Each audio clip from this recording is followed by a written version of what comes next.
আল্লাহ রাব্বুল আলামিন পবিত্র কুরআনুল কারীমের সূরা বাইয়িনার ৫ নম্বর আয়াতে আল্লাহ বলেন, ওয়ামা উমিরু ইল্লা লিয়া'বুদুল্লাহা মুখলিসিনা লাহুদ-দীন حنفاء ويقيموا الصلاة ويؤتوا الزكاة وذلك دين القيمة।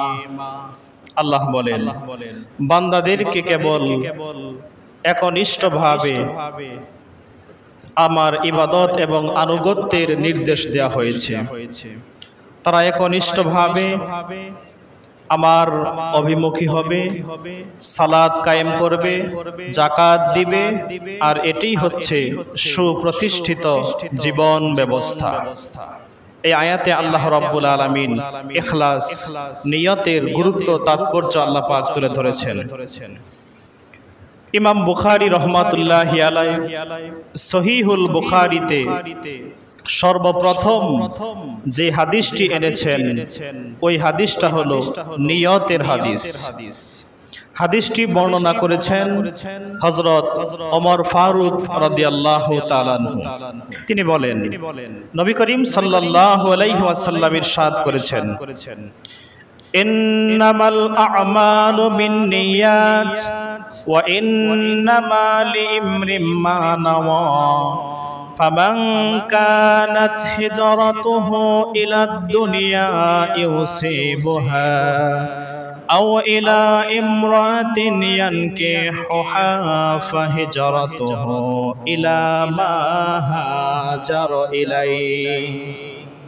রাসূল পাক সাল্লাল্লাহু আলাইহি ওয়াসাল্লাম বলেন, প্রত্যেকটি কাজ নিয়ত অনুযায়ী হয়ে থাকে। প্রতিটি কাজের ফল নিয়ত অনুযায়ী দেওয়া হয়। বান্দা যেরকম নিয়ত করবে সেরকমই তার প্রতিফল পাবে। মানুষের কর্মের ফল তার নিয়ত অনুযায়ী হয়। সুতরাং যে ব্যক্তি হিজরত করবে দুনিয়ার উদ্দেশ্যে অথবা কোনো নারীকে বিবাহ করার জন্য, তার হিজরতরা সে উদ্দেশ্যেই পরিগণিত হবে। প্রশ্ন হলো, ইমাম বুখারী রাহমাতুল্লাহি আলাইহি তার বুখারী শরীফ কুরআনুল কারীমের পরেই সর্বশ্রেষ্ঠ বিশুদ্ধ যে কিতাব তার নাম সহিহুল বুখারী। এই বুখারী শরীফের মধ্যে ইমাম বুখারী রাহিমাহুল্লাহ কিতাবের শুরুতে সর্বপ্রথম নামাজের বিষয়ে হাদিস আনলেও আনতে পারতেন, যাকাতের বিষয়ে হাদিস আনলে আনতে পারতেন, হজের বিষয়ে হাদিস আনতে পারতেন, জিহাদের উপর হাদিস আনতে পারতেন। তা না এনে ইমাম বুখারী রাহমাতুল্লাহি আলাইহি নিয়তের হাদিসটা কেন আগে আনলেন? এই ব্যাপারে অনেক কথা আছে, দুই একটা আমি আপনাদেরকে তুলে ধরছি। ইমাম বুখারী রাহমাতুল্লাহি আলাইহি সুদীর্ঘ 16 বছরের অক্লান্ত পরিশ্রম করে 6 লক্ষ হাদিস জমা করেছেন। সেখান থেকে 2 লক্ষ হাদিস নির্বাচন করেছেন। তার মধ্য থেকে সর্বাধিক বিশুদ্ধ 1 লক্ষ হাদিস আলাদা করেছেন। সেখান থেকে মাত্র ৭,২৭৫টি হাদিস নিয়ে ইমাম বুখারী রাহমাতুল্লাহি আলাইহি বুখারী শরীফকে সাজিয়েছেন। এর একমাত্র উদ্দেশ্য নিয়ত ছিল আল্লাহ তাআলাকে রাজি করা, আল্লাহর সন্তুষ্টি অর্জন করা। রোজে হাসরের ময়দানে রাসূলুল্লাহ সাল্লাল্লাহু আলাইহি ওয়াসাল্লামের শাফাআত লাভে ধন্য হওয়া, গোটা মুসলিম মিল্লাতের উম্মার কল্যাণ সাধনা করা। এর পেছনে একটি কারণ, তা ছিল তার বিশুদ্ধ নিয়ত। নিয়তের হাদিসকে প্রথম এনে ইমাম বুখারী রাহমাতুল্লাহি আলাইহি তার নিজের নিয়তের কথা তিনি ব্যক্ত করেছেন। আমাদের ঈমান এবং আমল উভয়ের ক্ষেত্রেই নিয়তরা খুবই প্রযোজ্য। আমাদের নামাজ, রোজা, হজ, যাকাত, দান, খয়রাত, জিকির, ফিকির, মুরাকাবা, মুশাহাদা তাসাউফের সকল কাজ এর সূচনা হবে বিশুদ্ধ নিয়তের মাধ্যমে। এজন্য ইমাম বুখারী রাহমাতুল্লাহি আলাইহি আমাদেরকে বুঝিয়েছেন যে প্রত্যেকটা মুমিন মুসলমান নারী এবং পুরুষের নেক কাজের সূচনা যেন হয় সহিহ বিশুদ্ধ নিয়তের মাধ্যমে। বলুন সুবহানাল্লাহ। নিয়ত কি? নিয়ত এর আরবি শব্দ হলো আল কসদ, যার অর্থ হচ্ছে ইচ্ছা করা। পারিভাষিক অর্থ হচ্ছে কসদুত তাআতি ওয়া তাকাররুবি ইলাল্লাহি তাআলা ফি ইজাদিল ফাইল। কোন কাজ সম্পাদনে আল্লাহ তাআলার নৈকট্য এবং আনুগত্য লাভের ইচ্ছা পোষণ করাকেই নিয়ত বলা হয়। এর নামই হলো নিয়ত, ইচ্ছা পোষণ করা। ভালো কাজ করার, নেক কাজ করার অন্তরে ইচ্ছা পোষণ করা, একেই আরবিতে বলা হয় নিয়ত। নিয়তটা কত গুরুত্বপূর্ণ আপনারা খুব খেয়াল করে শুনবেন। ধরুন একজন মুসলমান, একজন মুমিন 100 বৎসর সে ঈমান নিয়ে বাঁচলো, ঈমান নিয়ে মৃত্যুবরণ করলো। পরকালে আল্লাহ রাব্বুল আলামিন তাকে কি 100 বছরের জন্য জান্নাত দিবেন না চিরকালের জন্য? বলুন। চিরকালের জন্য আল্লাহ তাকে জান্নাত দিবেন। পক্ষান্তরে একটা কাফের, সে কুফরি অবস্থায় 100 বছর বাঁচলো, কুফরি অবস্থায় মৃত্যুবরণ করলো, আল্লাহ পাক তাকে কিন্তু 100 বছরের জন্য জাহান্নাম দিবেন না, বরং চিরকালের জন্য জাহান্নাম দিবেন। মুমিনকে আল্লাহ রাব্বুল আলামিন 100 বছরের জন্য জান্নাত না দিয়ে চিরকালের জন্য জান্নাত দিবেন। এর পিছনে কারণ হলো ওই মুমিন ব্যক্তিটাকে আল্লাহ যদি 100 বছর নয় 1000 বছর বা 1,00,000 বছর যদি আল্লাহ তাকে হায়াত দিতেন, ওই নেককার মুমিন আল্লাহর বান্দাটা বিশুদ্ধ নিয়তের উপর, ঈমানের উপর তিনি বেঁচে থাকতেন লক্ষ লক্ষ বছর। আর ওই কাফের, তাকে যদি আল্লাহ 1000 বছর লক্ষ বছর হায়াত দিতেন, সে কিন্তু ওই 1000 বছর লক্ষ বছর কুফরি অবস্থায় থাকতো। এর পিছনে একটি কারণ, সেটি হচ্ছে বিশুদ্ধ নিয়ত। নিয়ত থাকার কারণে, সহিহ নিয়ত, বিশুদ্ধ নিয়ত থাকার কারণে রব্বুল আলামিন বান্দাকে, নেক বান্দাকে পুরস্কৃত করবেন, বদকার বান্দাকে আল্লাহ তিরস্কৃত করবেন চিরস্থায়ীভাবে, চিরদিনের জন্য পরকালের ময়দানে। হাজিরিন, নিয়তটা কত গুরুত্বপূর্ণ। হাদিস শরীফে আসছে আল্লাহর মুমিন ইমানদার বান্দাগণ যখন নামাজ শেষ করে নামাজ থেকে ফারেক হয়, আল্লাহ পাক কাউকে নামাজের সওয়াব দেয় 10 ভাগের 1 ভাগ, কাউকে 9 ভাগের 1 ভাগ, কাউকে 7 ভাগের 1 ভাগ, কাউকে 6 ভাগের 1 ভাগ, কেউ সওয়াব পায় 5 ভাগের 1 ভাগ, কেউ বা 4 ভাগের 1 ভাগ, কেউ 3 ভাগের 1 ভাগ, কেউ 2 ভাগের 1 ভাগ, কেউ নামাজের সম্পূর্ণ সওয়াব পায়। এর কারণ হলো নিয়ত এর তারতম্যের কারণে। যার নিয়ত যত বিশুদ্ধ, সে তত বেশি সওয়াব পাবে। সুবহানাল্লাহ। হাজিরিন, এজন্য একটা মানুষ যখন নেক কাজের নিয়ত করে, আল্লাহ রাব্বুল আলামিন সাথে সাথে নেক কাজটা যদি সে নাও করে, আল্লাহ পাক তার আমলনামায় একটা নেকি লিখে দেন। হাদিসটি বর্ণনা করেছেন আবু হুরায়রা রাদিয়াল্লাহু তাআলা আনহু।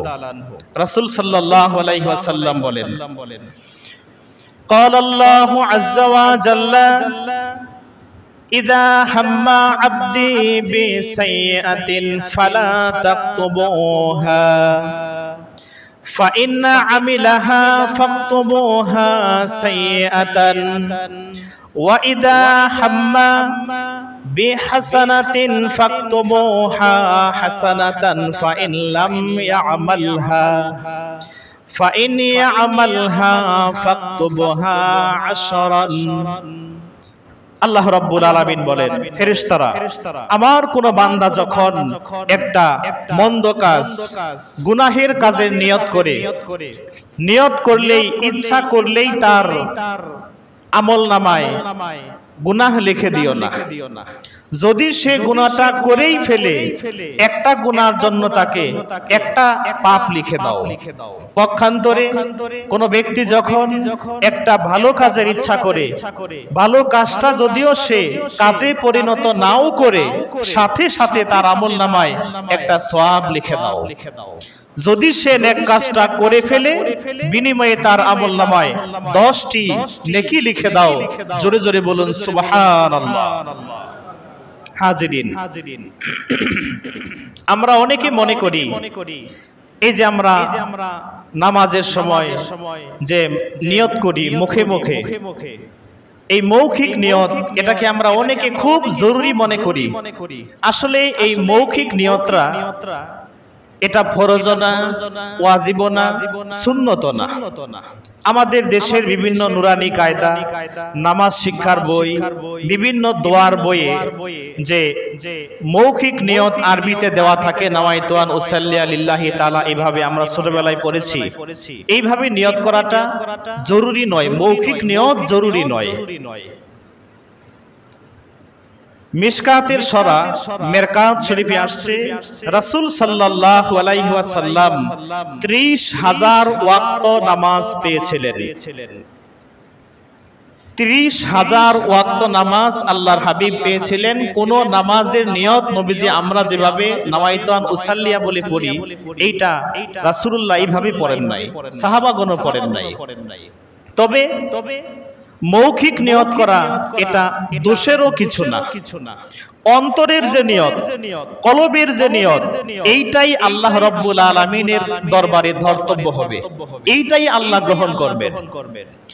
এজন্য মৌখিক নিয়ত আমরা যেটা করি, এই মৌখিক নিয়তটা অন্তরের নিয়তটাকে আরো মজবুত করে, শক্তিশালী করে। মৌখিক নিয়ত করাটাকে উলামায়ে কেরাম পছন্দ করেছেন, আর উলামায়ে কেরাম আল্লাহর নেককার বান্দাগণ যেটা পছন্দ করেন, আমার আল্লাহ রাব্বুল আলামিনও সেটাকে পছন্দ করেন। বলুন সুবহানাল্লাহ। রাসূলুল্লাহ সাল্লাল্লাহু আলাইহি ওয়াসাল্লাম বলেন, মা রাআহুল মুসলিমুনা হাসানান ফাহুয়া ইনদাল্লাহি হাসান ওয়া মা রাআহুল মুসলিমুনা সাইয়্যান ফাহুয়া ইনদাল্লাহি সাইয়্যুন। মুসলমান নেককার মুমিন বান্দাগণ যে কাজটাকে পছন্দ করে, ভালো মনে করে, আমার আল্লাহ রাব্বুল আলামিনের প্রিয় বান্দাগণ যেটাকে ভালো মনে করে, আল্লাহ রাব্বুল আলামিন সেটাকেও ভালো মনে করে। আল্লাহর প্রিয় বান্দাগণ যেটাকে খারাপ অপছন্দ করেন, আল্লাহ তাআলাও সেটাকে খারাপ বা অপছন্দ করেন। এজন্য মৌখিক নিয়ত এটা হলো মুস্তাহাব। মিশকাতে এসেছে, মিরকাত শরীফে এসেছে, মৌখিক নিয়ত এটা মুস্তাহাব, বিদআতে হাসানা, উত্তম বিদআত। কারণ মৌখিক নিয়ত করলে অন্তরের যে নিয়তটা, এই মৌখিক নিয়ত অন্তরের নিয়তটাকে আরো শক্তিশালী করে, মজবুত করে দেয়। সম্মানিত হাজিরিন, নিয়ত আমাদের জীবনে পরকালে আমাদের সুফল এনে দেবে। নিয়ত পরকালীন জীবনে আমাদের কুফল এনে দেবে। কারণ রাসূল করিম সাল্লাল্লাহু আলাইহি ওয়াসাল্লাম বিভিন্ন ভাবে হাদিসের ভাষায় আমাদেরকে বিশুদ্ধ নিয়ত করার জন্য জোর তাগিদ দিয়েছেন। কারণ নিয়তে যদি হেরফের হয় তাহলে আমল বরবাদ হয়ে যাবে, আর নিয়ত যদি বিশুদ্ধ থাকে, আমলটা সামান্য পরিমাণ হলেও ওই আমলটা আল্লাহ রাব্বুল আলামিনের দরবারে বিরাট নেক আমল হিসাবে গণ্য হবে। জোরে বলুন সুবহানাল্লাহ। এজন্য আমাদের নিয়তটাকে সুফল করতে হবে, সুন্দর করতে হবে। এখন আমলের ক্ষেত্রে যদি নিয়ত বিশুদ্ধ না হয়, এর ফলাফল কি দাঁড়াবে, কত ভয়ঙ্কর। দেখুন, আমি আপনাদেরকে হাদিস শোনাচ্ছি, সহিহ মুসলিম শরীফের হাদিস। عن أبي هريرة رضي الله تعالى عنه قال سمعت رسول الله صلى الله عليه وسلم يقول إن أول الناس يقضى عليه يوم القيامة رجل استشهد فأوتي به فعرفه نعمته فعرفها فقال فما عملت فيها قال قاتلت فيك حتى استشهدت قال كذبت ولكنك قاتلت ليقال جريء فقد قيل ثم أمر به فسحب على وجهه حتى ألقي في النار আবু হুরায়রা রাদিয়াল্লাহু তাআলা আনহু তিনি বলেন, আমি আল্লাহর হাবিব সাল্লাল্লাহু আলাইহি ওয়াসাল্লামকে বলতে শুনেছি, নবীজি বলেছেন, কিয়ামতের ময়দানে সর্বপ্রথম যেই ব্যক্তির বিপক্ষে ফয়সালা করা হবে তিনি হচ্ছেন আল্লাহর রাস্তায় শহীদ, শাহাদত বরণ করেছেন শহীদ এই ব্যক্তি। আল্লাহ পাক তাকে বিচারের জন্য ডাকবেন। আল্লাহ রাব্বুল আলামিন তাকে তার শাহাদাতের নেয়ামত অবহিত করে দিবেন। ওই ব্যক্তি দুনিয়াতে যে শহীদ হয়েছিল এটা সে বুঝতে পারবে।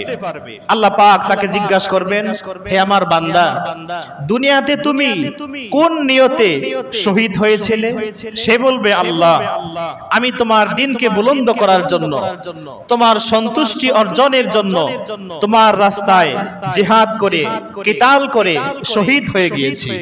আল্লাহ বলবেন, বান্দা তুমি মিথ্যা বলছো, কারণ আমি আল্লাহ রাব্বুল আলামিন আলিমুম বিজাতিস সুদূর, তোমার অন্তরের খবর আমি রাখি। দুনিয়াতে তুমি শহীদ হয়েছিলে এই জন্য যাতে করে মানুষ তোমাকে বীর পুরুষ বলে, মানুষ তোমাকে বীর বাহাদুর বলে, বীর যোদ্ধা বলে, এই জন্য তুমি শহীদ হয়ে গিয়েছিলে আমার রাস্তায়। তোমার নিয়ত শুদ্ধ ছিল না। দুনিয়াতে তুমি যেই জন্য শহীদ হয়ে গিয়েছিলে, তোমার ইন্তেকালের পর মানুষ তোমাকে শহীদ বলেছে, বীর পুরুষ বলেছে, বাহাদুর বলেছে, এগুলো সব বলা হয়ে গিয়েছে।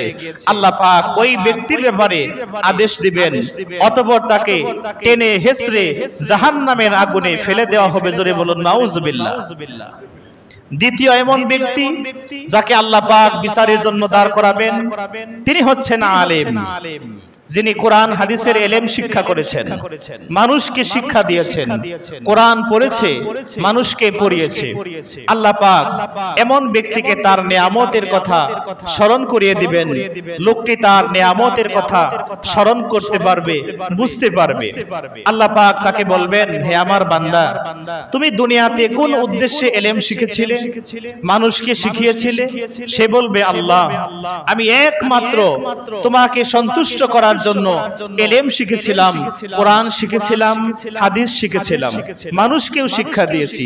আল্লাহ বলবেন, তুমি মিথ্যা বলছো। কোরআনের পাঠক তাকে আল্লাহ বলবেন, তুমি কি জন্য কোরআন শিখেছিলে, অপরকে শিক্ষা দিয়েছিলে? সে বলবে, আল্লাহ, আমি তোমার সন্তুষ্টির জন্যই এই কাজগুলো করেছিলাম।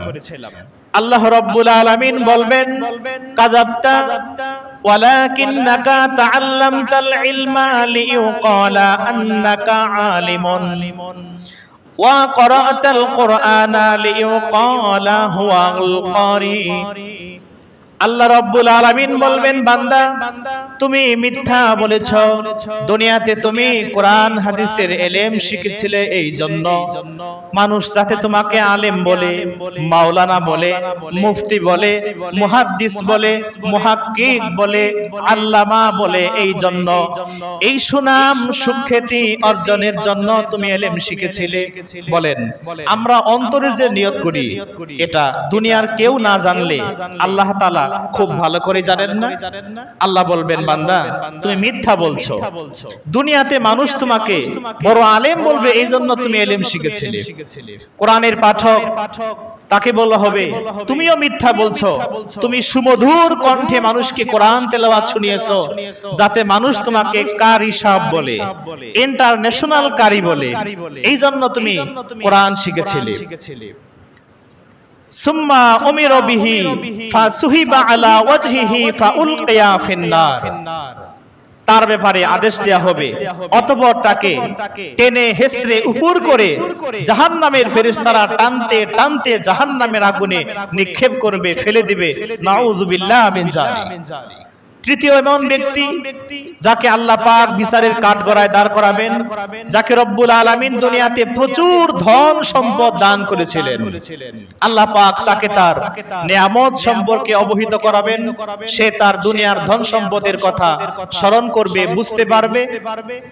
আল্লাহ পাক তাকে বলবে, হে আমার বান্দা, দুনিয়াতে আমি তোমাকে যে অঢেল ধন সম্পদ দিয়েছিলাম এবং সেই ধন সম্পদ থেকে তুমি যে আমার রাস্তায় দান করেছিলে, এটা কোন নিয়তে দান করেছিলে?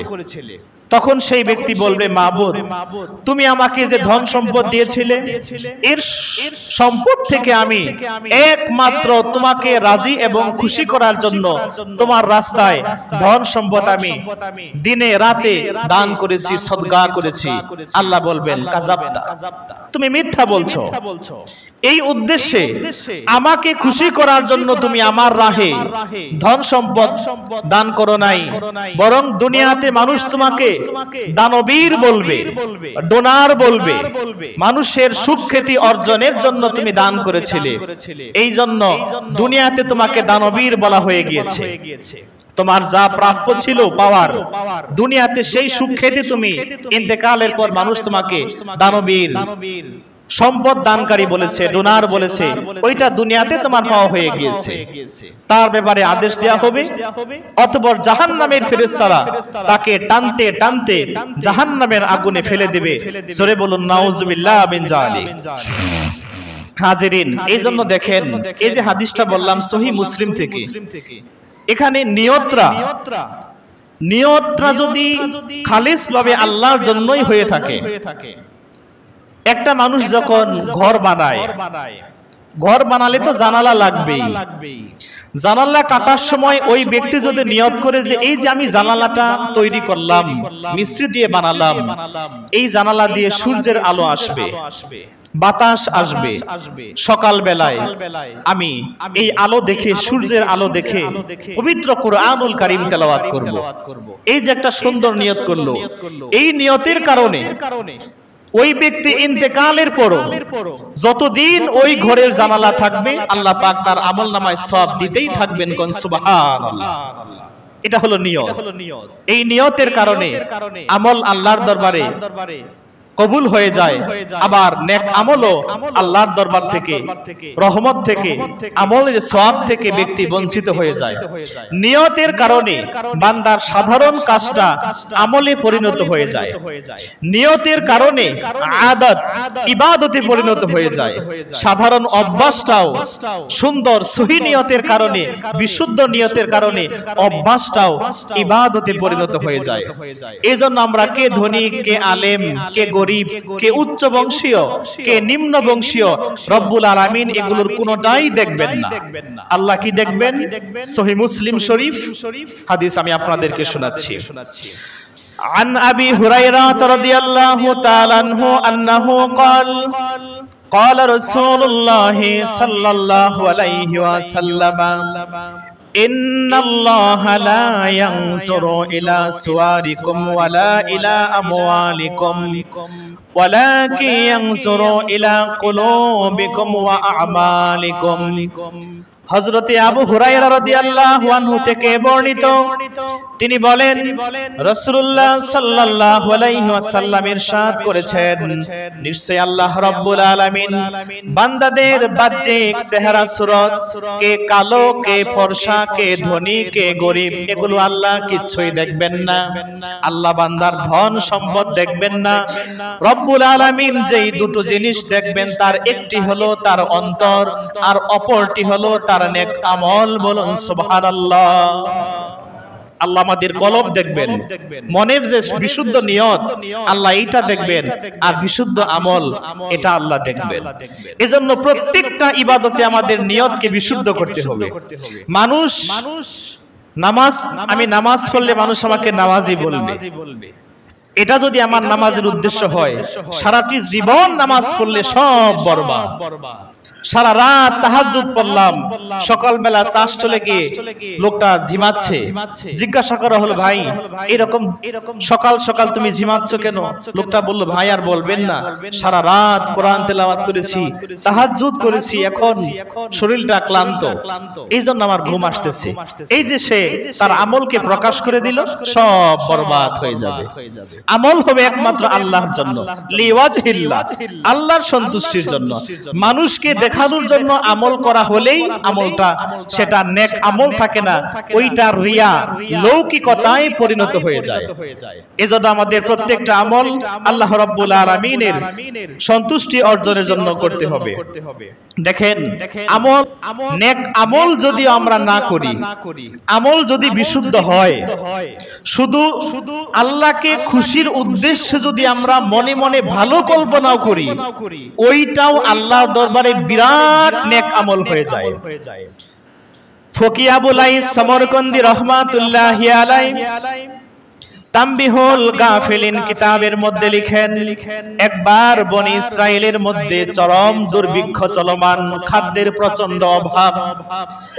আল্লাহর একজন আবেদ বান্দা, নেককার বান্দা মরুভূমি দিয়ে তিনি হাঁটতেছেন আর মনে মনে বলতেছেন, এই মরুভূমির বালিকণা গুলো যদি আটায় রূপান্তরিত হতো, আমি সব আটা গুলোর মালিক যদি আমি হতাম, বনি ইসরাইলের ছোট বড়, নারী পুরুষ, ধনী গরিব, সবার মধ্যে আমি এই আটাকে দান করে দিতাম, যাতে করে সবার ক্ষুধা নিবারণ হয়। ওই জামানার নবীর কাছে আল্লাহ ওহী পাঠালেন যে তুমি ওই ব্যক্তিকে বলো, সে আমাকে একনিষ্ঠভাবে একটা বিশুদ্ধ নিয়ত করেছিল, এই মরুভূমির সব বালুকণা গুলো যদি আটায় পরিণত হয়, তাহলে সব আটাগুলোর মালিক যদি সে হতো, সব আটাগুলো সে মানুষের মধ্যে দান করে দিত, দুর্ভিক্ষটাকে সে অচল করে একটা সচ্ছল অবস্থায় পরিণত করত। আমি আমার বান্দার এই নেক নিয়তটাকে কবুল করেছি। এই সমস্ত বালুকণাগুলো আটায় পরিণত করে দান করলে যেই পরিমাণ সওয়াব, বান্দার নেক নিয়তের কারণে আমি তার আমলনামায় সেই সওয়াব লিখে দিলাম। বলুন সুবহানাল্লাহ। কিয়ামতের ময়দানে আল্লাহ পাক বান্দার আমলনামায় যখন আমলনামা দান করবেন, বান্দা তখন বিশ্বাস করতে পারবে না যে এইটা আমার আমলনামা। তখন সে আল্লাহকে বলবে যে আল্লাহ, এটা তো আমার আমলনামা না, মাবুদ হয়তো এটা অন্য কারো আমলনামা হতে পারে। আল্লাহ বলবেন না, ভালো করে একটু পড়ে দেখো, এটা তোমারই আমলনামা। সে তখন দেখবে ওই আমলনামার মধ্যে হজের সওয়াব, উমরার সওয়াব, যাকাতের সওয়াব, জিহাদের সওয়াব, বড় বড় নেক আমল যেগুলো অর্থের বিনিময়ে করা হয়। আল্লাহ বলবেন যে আল্লাহ, আমি তো দুনিয়াতে একবার হজ করি নাই, উমরা করি নাই, আমি জীবনে যাকাত দেই নাই, গরিব মানুষ ছিলাম, জিহাদ করি নাই, অক্ষম ছিলাম। মাবুদ, আমার আমলনামায় এই হজ, উমরা, যাকাত, জিহাদ, কিতালের সওয়াব কিভাবে আসলো? আল্লাহ বলবেন, বান্দা, তুমি তো গরিব ছিলে, সারাটি জীবন তুমি মনে মনে পরিকল্পনা করেছিলে, আল্লাহ যদি আমাকে সম্পদশালী করে আমি হজ করতাম, আমি উমরাহ করতাম, গরিব মানুষকে দান সদকা করতাম, জিহাদ করতাম। তোমার মৃত্যুর আগে সম্পদশালী হওয়া সম্ভব হয় নাই, কিন্তু সারাটি জীবন তুমি এই নেক আমলের পরিকল্পনা, বিশুদ্ধ নিয়ত তুমি অন্তরে লালন করেছিলে, যেই কারণে আমি আল্লাহ তোমার নিয়তকে কবুল করে তোমার আমলনামায় হজের সওয়াব, উমরার সওয়াব, যাকাতের সওয়াব, বড় বড় নেক আমলের সওয়াব আমি রব্বুল আলামিন তোমাকে দান করে দিয়েছি। বলুন সুবহানাল্লাহ। সম্মানিত হাজিরিন, এজন্য প্রত্যেকটি কাজে, কর্মে, ইবাদতে আমাদেরকে বিশুদ্ধ নিয়ত রাখতে হবে, এই জন্য যাতে আল্লাহ রাব্বুল আলামিনের কাছে আমরা সামান্য ক্ষুদ্র আমলটাকে নেক নিয়তের মাধ্যমে বিশাল আমল নিয়ে আল্লাহর দরবারে আমরা হাজির হতে পারি। সেই শিক্ষা রব্বুল আলামিন পবিত্র কোরআনুল কারীমের সূরা আল আনআমের 162 নম্বর আয়াতে তার হাবিবের মাধ্যমে আমাদেরকে শিক্ষা দিয়েছেন।